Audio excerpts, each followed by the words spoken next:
Bu adi görünən 1 dollarlıq əskinaz oktyabrda 5000 dollardan baha qiymətə satılıb. Onu belə bahalı nadir edən nədir?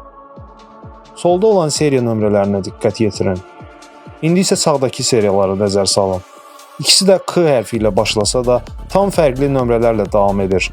Bu çox nadir mismatched serial number adlı çap xətasıdır. Sağdakı seriyada sıfırların sayının çox olması isə onu daha da dəyərli və nadir edir. Beləcə bu əskinaz oktyabrda 5520 dollara, bizim pula təxminən 9384 manata satılıb. Bu isə 1985-ci ilin 20 dollarlıq əskinazıdır.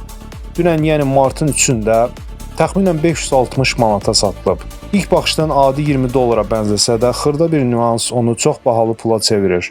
Sol tərəfinə nəzər salsaz, bu hissədə hansı bankdan çap olunduğunu bildirən qara ştamp yoxdur. Bu çap zamanı qara mürəkkəbin natamamlığı və ya tam bitməsi nəticəsində meydana gəlir. Ona görə əlinizə köhnə dollarlar keçəndə bütün detallara diqqət yetirin. Videonu bəyənməyi unutmayın.